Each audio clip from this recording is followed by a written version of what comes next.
Smo. It is June 1st, and that means it is time to catalog my recently acquired books for May. So you may or may not know, every month in 2022 I've been doing a recently acquired books video, and I have been listing all the books that I've acquired.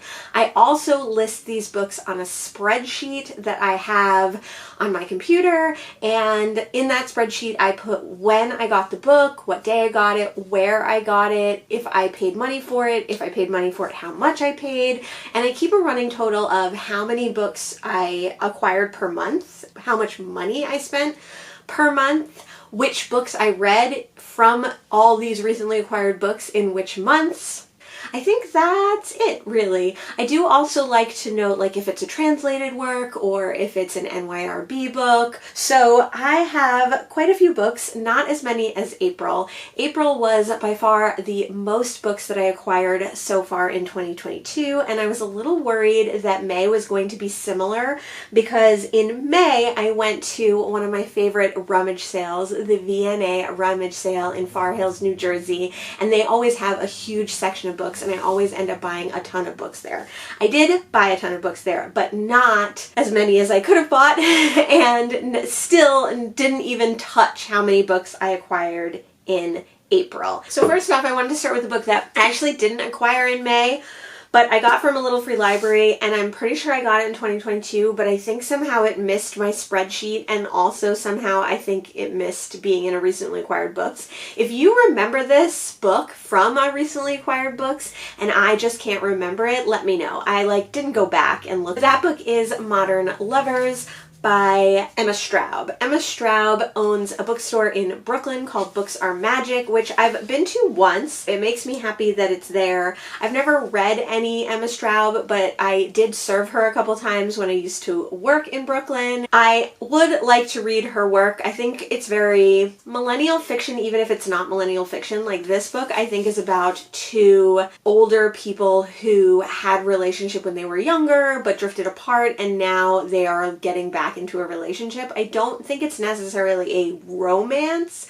more probably like women's literature or literary fiction, but I did want to just mention that I do have this book, and it is on my TBR for some point. It's a little bit long, and also I think this is a proof, but it's got deckled edges and French flaps, which I think is so weird. Neat. There you go. That's a little bit better. So while we're talking about books that I got in little free libraries, I made a conscious effort in May not to visit so many little free libraries because I had been going to a lot and I had been picking up a lot of books, so I have picked up less, but I did pick up a few books from little free libraries, and one of those was Blow Up and Other Stories by Julio Cortázar. It was originally published as End of the Game and Other Stories. It looked like an interesting short story collection, and I did read like the little synopsis of some of the stories, and it just sounded really interesting. I've been picking up short story collections even though I don't really read them that much. Maybe that would be a fun video to do, like reading a few short story collections. I have another one in here, so that might be maybe worth doing a vlog or a video on. Next, I picked up two Southern Gothic American novellas. I'd never heard of either of these. They're both very short, but they're both in the Southern Gothic kind of oeuvre, so I wanted to pick them up. That's something that I'm interested in reading more of and trying more of. I don't think I've ever read any Southern Gothic. I'd be interested to see if I get along with it. This one is Ellen Foster by Kay Gibbs, and this is kind of touted as like a Southern Holden Caulfield, which like some people love Catcher in the Rye, some people hate Catcher in the Rye. I liked Catcher in the Rye. I think Catcher in the Rye, if you read it at the right time and you are of the right disposition and possibly of the right gender, then you'll really fall in love with it, but I did not fall in love with it.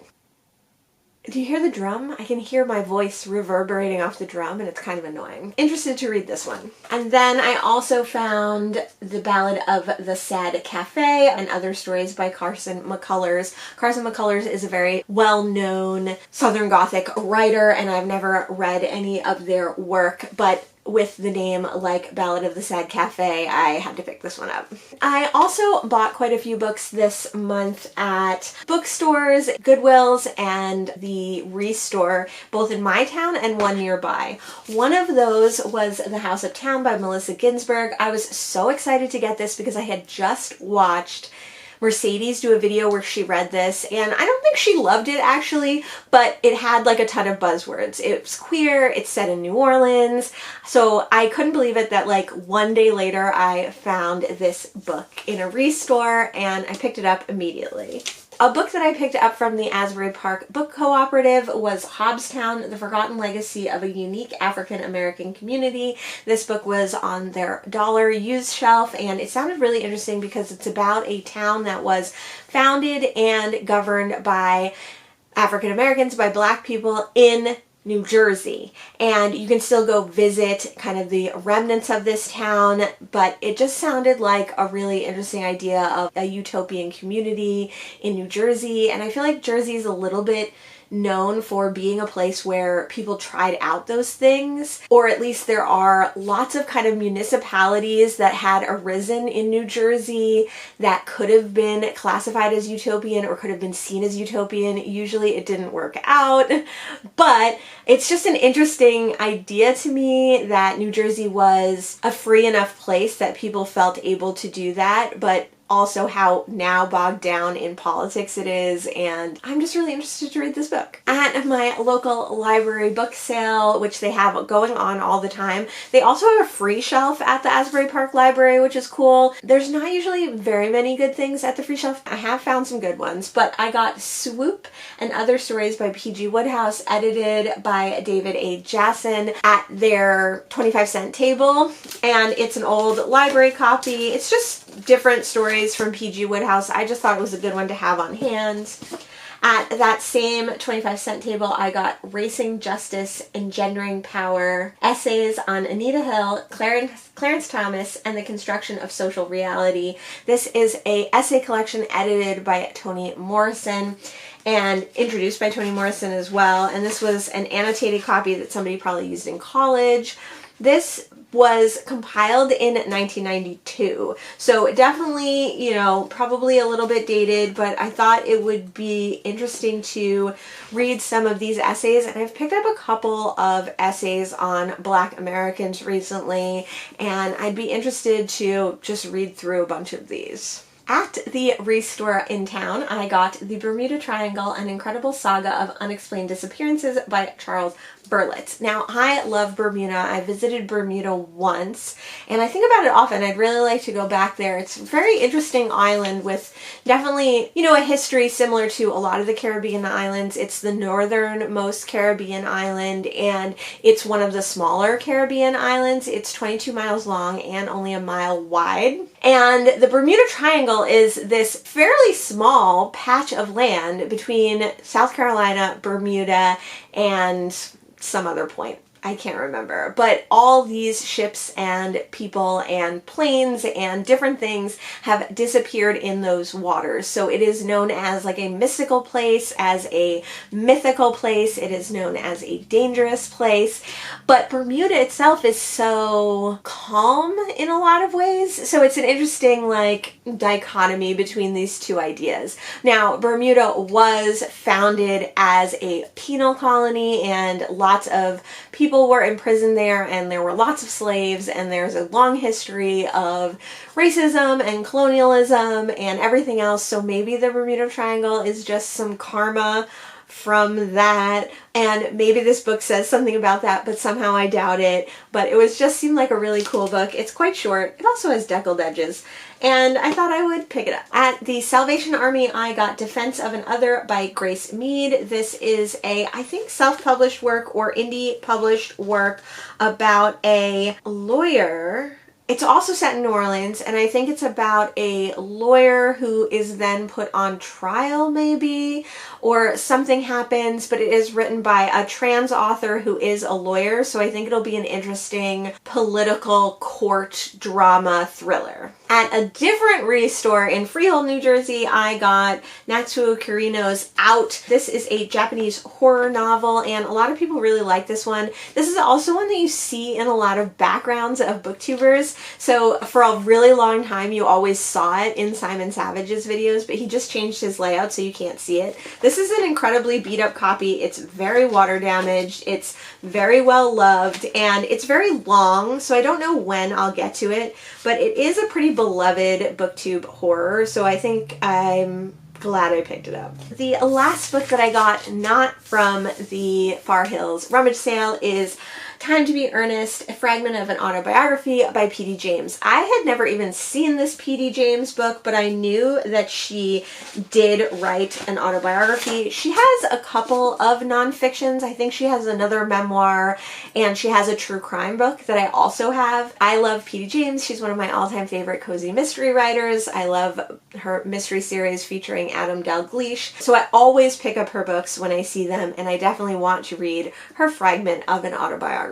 So now on to the books that I got at Far Hills. These are in no particular order. I got Water, new short fiction from Africa, edited by Nick Mulgrew and Karina Chizirek. These are several different African writers, and these are contemporary writers, I believe. Now, this was published in 2015, so a little bit on the older side for sure, but contemporary to 2015. They had a couple of different short story collections from this same series, this African series, and I really wanted to pick up all of them, but I know that I don't read short stories that much, and I know that I have quite a few short stories collections that I want to get to, so I didn't pick up any more than this one. Next, I have Mrs. Dalloway by Virginia Woolf. I don't like this cover at all. I love the new, pretty modern cover that's just modern art, kind of like graphic picture on the front. I love that cover. It's so good.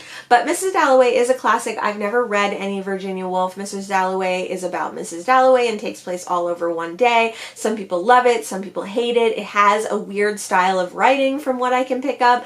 And the more people I see read it, the more I think I'm going to like it. Having never read any Virginia Woolf, I will just have to see when I read it. I got Evelyn Waugh's Brideshead Revisited. I've only read one Evelyn Waugh, the loved one, but I loved it so much that I've been picking up Evelyn Waugh ever since then. Brideshead Revisited is probably his most famous novel, and it was made into several miniseries. It does feature some queer characters as well, so that's always exciting. I got The Ghost Stories of Edith Wharton. This is a very cool copy with a bunch of short gothic ghost stories, and it has a bunch of illustrations in it as well. I picked this up because I've only read one Edith Wharton book, which was Ethan Frome, but I really enjoyed that one. So again, even though I've only read one of her work, I've been picking up her books ever since. I heard Grace from J.K. Reads talk about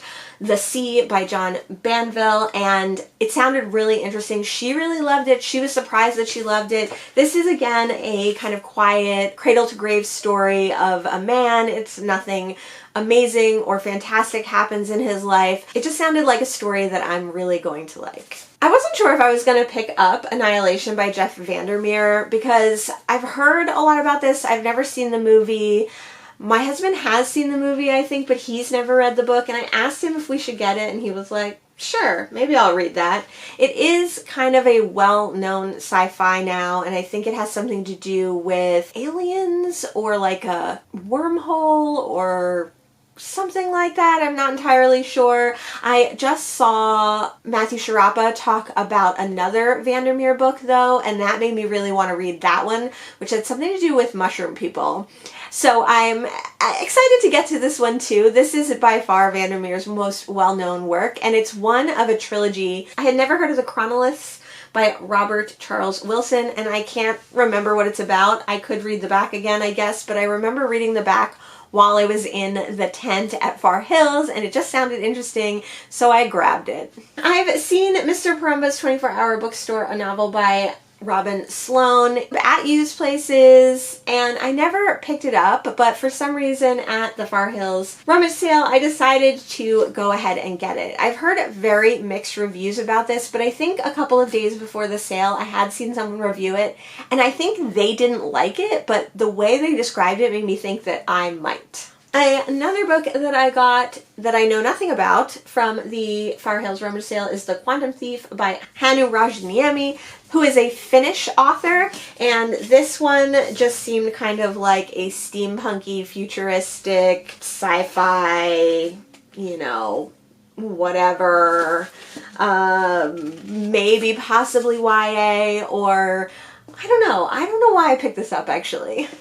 I got In the Woods by Tara French. I have been looking for In the Woods because this is the first of the Dublin Murder Squad books, and I had picked up A Likeness, which is the second or third in the series, and I actually sent that back to a little free library because it wasn't the first in the series. I did confirm with G.K. Reads, and she said, she loves Tara French, and she said that it's better to read them in order, and since I had found one out of order, I figured I could always get them in order again. But I finally found In the Woods, and I am excited to start this mystery thriller series. I picked up The Office of Historical Corrections by Danielle Evans. This one is been buzzing about BookTube for the last couple of years, and it is like interconnected short stories, the longest being the titular story, and then there are other stories, but they have connections among them somewhere. I've been wanting to read this one. Another book that I've had on my want to read list for a really long time is this really heavy, hefty nonfiction. It's called Tom's River,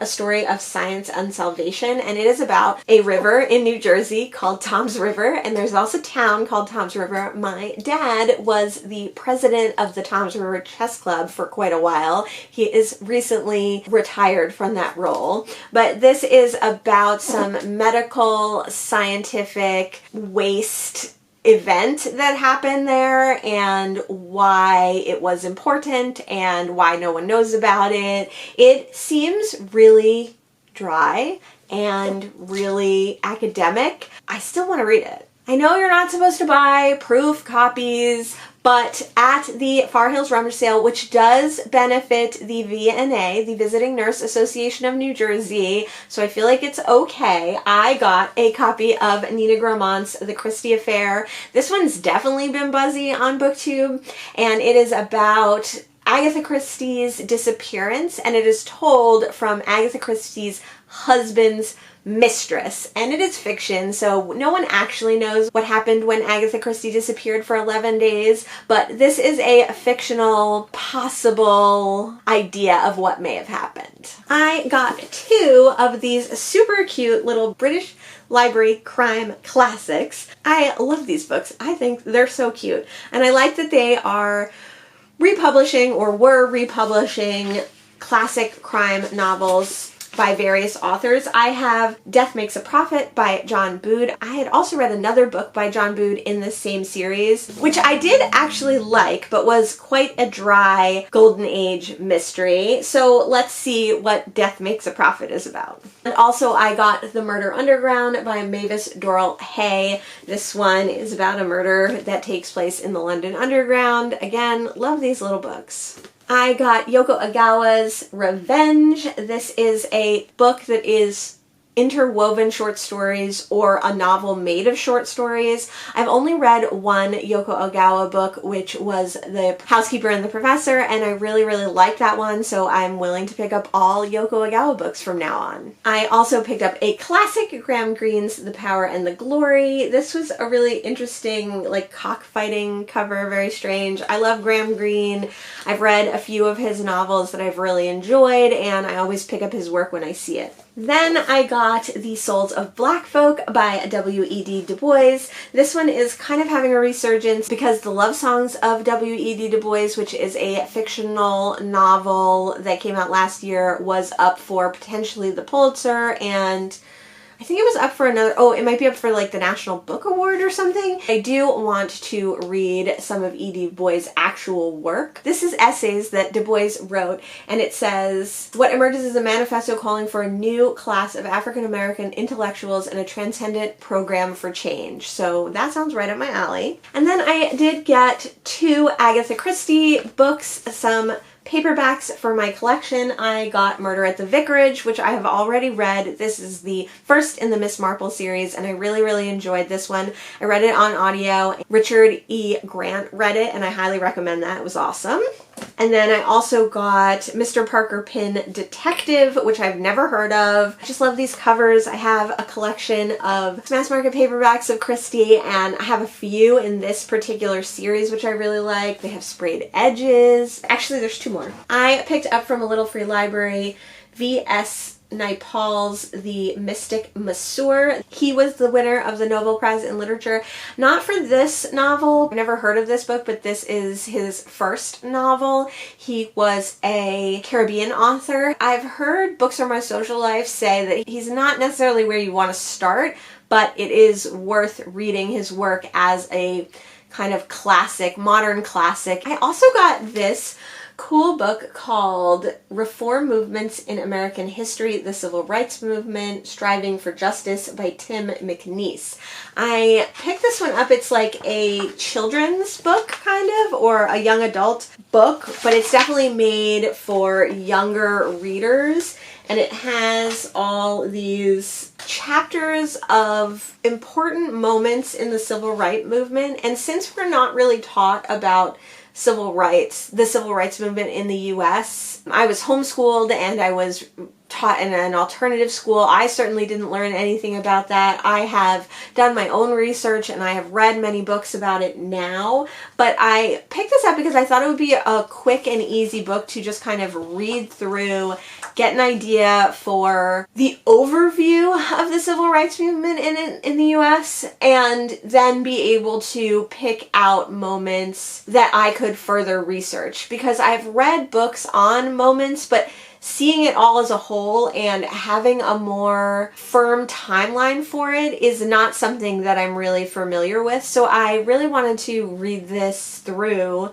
and get just a better overview. And then I will drop this off in a little free library, because I don't think this book is made for me, but I think it would be helpful for me. So those were all the books that I acquired in the month of May of 2022, and it was quite a lot, but not as many as previous months. So I've decided that in July, I am going to do a little overview of my spreadsheet. I'm going to talk about the books that I've acquired so far in 2022, because I will be up to my June recently acquired books, so that's 6 months of the year. I'm going to say what I've read from them, what maybe I've given back, what is happening with those books. Are they still in my TBR? Am I still interested in them? We're not going to go through every book because that's going to be hundreds of books by that point. We're going to talk about how much money I've spent. We're going to talk about all that fun stuff. So look forward to that coming in July. Let me know if you've read any of the books that you saw here. Let me know if there's any books that you think I should prioritize, and let me know how many books you acquired in the month of May. And I'll see you in the next one. Thanks so much. Bye!